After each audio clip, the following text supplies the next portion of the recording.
Order 66 was one of the 150 contingency orders for the Grand Army of the Republic during the Clone Wars.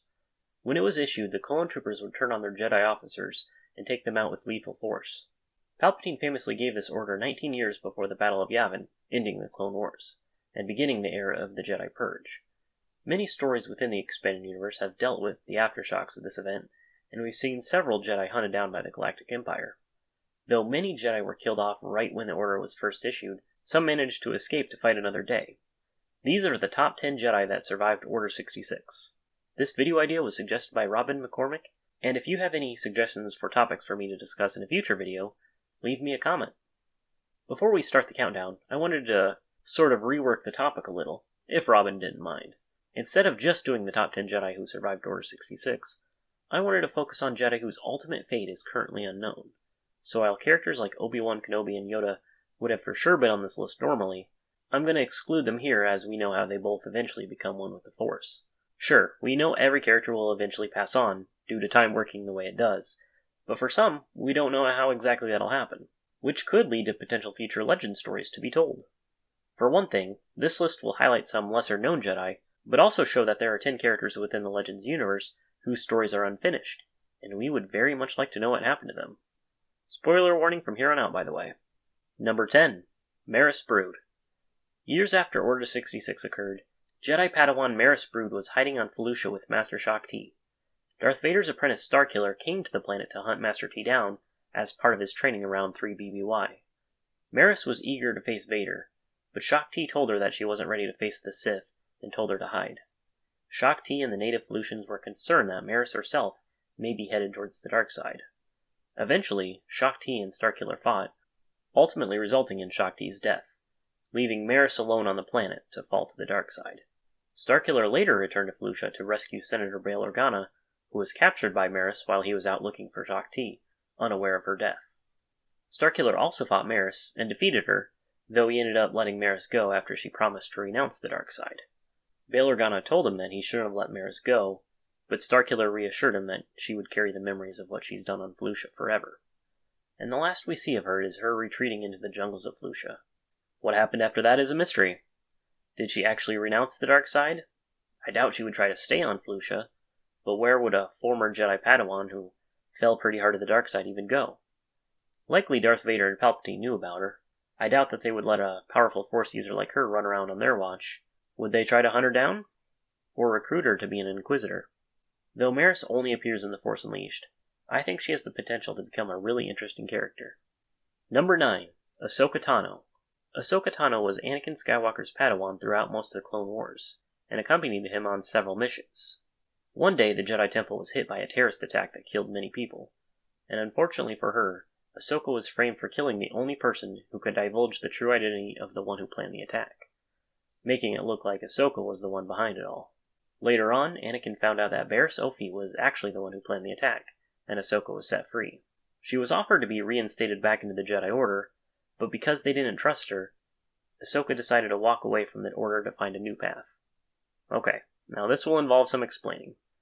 Ahsoka, like certain characters, exists in both canon and in Legends. While the current canon timeline has gone in depth about what happened to Ahsoka after the Clone Wars, the Legends timeline has yet to explore Ahsoka's fate after she walked away from the Jedi. In Legends, the last we see of Ahsoka is her walking away from the Jedi Temple. Because of this, I think it would be safe to assume that, like in the new canon, Ahsoka probably survived Order 66 in the Legends timeline as well. But for how long? It'd make for a pretty heartbreaking story if it turns out that Vader would have to be the one to hunt her down. Maybe she finds out about his true identity right before they have to battle. Just because the new canon has already explored a path for Ahsoka doesn't mean that it has to be identical in Legends. And maybe someday we can see what actually happened to her. Number 8. Rahm Kota. As a general serving in the Clone Wars, Rahm Kota didn't believe in fighting with clone troopers, and just served with his own militia. Due to that, he was able to survive when Order 66 was issued. Unlike other Jedi in hiding, Rahm actively opposed the Empire and struck against Imperial targets. Vader sent Starkiller to kill Rahm as a test, and ended up blinding him in their first encounter. But Rahm still sent some good in the young apprentice. Later, Starkiller was told by Vader to create an uprising against Palpatine, so that they could wipe him out together while he was distracted. Starkiller recruited Rahm and rescued Bail and Leia Organa to become founding members of a rebel alliance, but they were unaware that they were being used by Palpatine to bring his enemies together so that he could destroy them. Rahm attacked Palpatine but was overpowered by his Force lightning.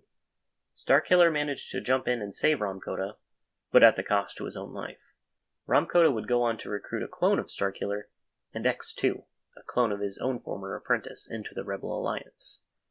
After that, we're not too sure what became of the Blind General, but I'm sure he still supported the Rebel cause. Did he ever come across Luke Skywalker? Did he continue assisting the Starkiller clone or X2? Did he live long enough to see the Empire lose at the Battle of Endor?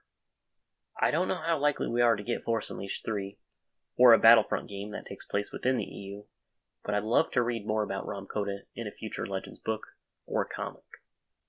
Number 7. Bardan Jusik. As a Padawan working with Mandalorian Cal Skirata, and the clone commandos that Cal viewed as his own sons, showed Bardan a whole view of the galaxy outside the Jedi Temple. He even grew more attached to the Mando lifestyle than that of a Jedi, and despite his views against the Jedi, Cal Skirata welcomed Bardan into the family. By the time Order 66 was issued, he had already left the Jedi Order in favor of becoming a Mandalorian, and escaped with Cal Skirata to the relative safety of the planet Mandalore, an act that would keep Bardan alive throughout the reign of the tyrannical empire under Palpatine. Bardan changed his name to Gotab, and was still living on Mandalore 40 years after the Battle of Yavin. He even met Jaina Solo when she visited the planet to receive training from Boba Fett. Of all the people on this list, Bardan would probably be the one to reject the title of Jedi, preferring to live as a Mandalorian. Though, from Order 66 to the Second Galactic Civil War, not much is known of Bardan's history, nor do we know what happens to him afterwards. If we ever revisit the planet Mandalore in the expanded universe, it certainly wouldn't hurt to check in on this former Jedi turned proud Mandalorian warrior. Number 6. Scout. Talzabeth Enwandung-Esterhazy, also known as Scout, was a Jedi Padawan with fairly low Force ability, but managed to compensate in duels with her fellow classmates by relying on trickery and physical strength. She didn't deal with as much hardship as other Jedi during the Clone Wars, due to her age, but she did find herself at the mercy of Asajj Ventress, along with fellow Padawan Wai Malro. During Order 66, Scout was ferried away to the safety of Mandalore by Nareen Valen and joined Cal Skirata's growing family, where she decided to stay. Unlike Bardan Jusik, Scout didn't later appear in the Legacy of the Force novels, and what happened to her after Republic Commando remains a mystery. Did she stay on Mandalore that whole time, or end up leaving? Even if Legends were to be continued, Karen Traviss won't return to Star Wars, so it'd have to be up to the next writer to tell the stories of Clan Skirata, so we can see what happened to Scout, as well as Bardan Jusik. Number 5. Vima-Da-Boda. As a descendant of the great Jedi Nomi Sunrider and her daughter, Vima Sunrider, Vima-Da-Boda certainly had a lot to live up to. But when her daughter Nima became impatient with how slow her Jedi training was taking, she opened herself up to the dark side and left the Jedi. When she found herself in danger, Vima-Da-Boda pleaded for her mom to come rescue her. But by then it was too late, and Nima was murdered by a warlord. In her rage, Vima killed the warlord, opening up herself to the dark side, and she herself left the Order and went into hiding on Nar Shaddaa. 10 years after the Battle of Yavin, Vima sensed Leia Organa's Force signature and imparted a lightsaber and her knowledge of the Force. And after the cloned Emperor's defeat on Onderon, she assisted Luke with his Jedi Academy on Yavin 4. Not much is mentioned of Vima after that. It's possible that she could have died of old age, or perhaps she was still serving at Luke's Academy. Not much in general is known of Vima, and we only really see her in exile, and not all right in the head either. It would be nice to know what became of poor Vima-Da-Boda. Number 4. Dray. During the Clone Wars, Jedi Padawan Dray was up against the dark side at a young age, in the form of Darth Maul and his brother Savage Opress, murdering his master. Dray managed to survive through Order 66, much like Vima-Da-Boda, by exiling himself on Nar Shaddaa, and also much like Vima-Da-Boda, Dray's mental state seriously deteriorated over time, and at some point he fell to the dark side. During the Yuuzhan Vong War, Dray had visions about the destruction of Coruscant, the Jedi Academy, and a super weapon that the Yuuzhan Vong were building. Dray teamed up with Finn Gallifredian, convincing him that the Chief of State Borsk Phalia was about to be murdered by the Yuuzhan due to a vision that he had. But the Yuuzhan weren't actually trying to kill Borsk Phalia, because he was a useful puppet for them, and Dray was really just trying to kill the Yuuzhan so that he could take over the galaxy himself. When Finn realized that Dray was a madman, he fled the planet, leaving Dray behind on Coruscant. Because the Invasion comic series was cancelled early, and on a cliffhanger no less, we unfortunately don't know what became of Dray after that. When I suggested that they continue Legends with Invasion Volume 4, part of that reason was to see what happened with the mad former Jedi Dray, who, until we get a conclusion to his storyline, is still on the loose. Number 3. Quinlan Vos. Jedi Master Quinlan Vos served through much of the Clone Wars as a double agent for Count Dooku, skirting many times with the dark side, but managed not to fall completely. Just the same, Quinlan Vos was far from the average Jedi, even having a child with Separatist spy Colleen Hence. At the time Order 66 was issued, Quinlan Vos had rejoined the war to serve as a general, only to be betrayed by his clone troopers. He barely survived being hunted on Kashyyyk, but was able to elude his pursuers with the help of Vilmar Gark, who helped Quinlan fake his own death. He later rejoined Colleen and the Jedi Masters Thome and Trasa to meet his newborn son, Corto Vos. After that, we're not exactly sure what became of Quinlan, Corto, or Colleen. The only appearance we see for Quinlan Vos beyond that is in a Star Wars Tales comic where he meets a young Han Solo while being chased by bounty hunters. But because it's Star Wars Tales, the canonicity of this story is up in the air. Regardless, I'd absolutely love to have a story in the future that tells us about what happened with Quinlan and his new family. Thanks to the Republic comics, Quinlan Vos is explored in great detail, and he's a very popular character to fans and George Lucas himself.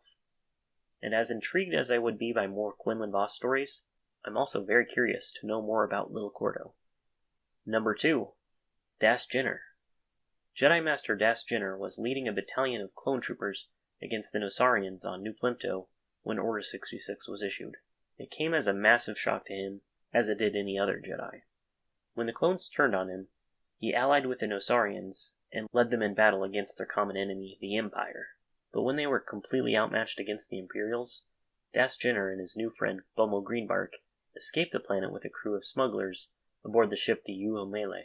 Bomo's wife and daughter were taken as slaves by the Empire, so Das Jennir and the smugglers took it upon themselves to help rescue them. Unfortunately, not only were they too late in rescuing them, Das Jennir was forced to stray from the Jedi path and committed murder. After their failure, Das Jennir left the crew of the Yuho-Mele to find his place in the galaxy as a Jedi fugitive. He took on a mission from a bar owner named Imber Chinkele to free the planet Telarath from the slavers who ran it, and single-handedly took them on. Imber later was captured by slavers herself, and Das Jennir came to her rescue. Once they saw how much they meant to each other, Das Jennir and Imber fell in love. Meanwhile, a former Jedi secretly working for Palpatine, Begor Sidit, joined the Yuho-Mele crew to find surviving Jedi for the Empire. They found Das Jennir, who sensed that Sidit was lying to them, so they tracked down another former Jedi that Das used to know, Kai Hudora. Kai and Das teamed up to defeat Sidit, but they were all tracked down by Vader shortly thereafter. Kai Hudora learned about how honorable Das Jennir had acted after Order 66, carrying on the Jedi spirit, and sacrificed himself so that Das Jennir, Imber Chinkele, and the crew of the Yuho-Mele could survive. Kai Hudora was right. Das Jennir does embody what it means to be a Jedi, even during the dark times. So it'd be very interesting to see just how Das Jennir would honor Kai's sacrifice exactly. I'd imagine that they conduct strikes on slavers or Imperials. They lived through one of the darkest chapters of the galaxy. I'd like to see more stories about how they strive to bring more light to it. Number 1. K'Kruk. No one else on this entire list has lived through as much as K'Kruk has, figuratively and literally. As a Padawan, he fought in the Yin Shori Uprising, and was a Jedi Knight by the time the Clone Wars broke out.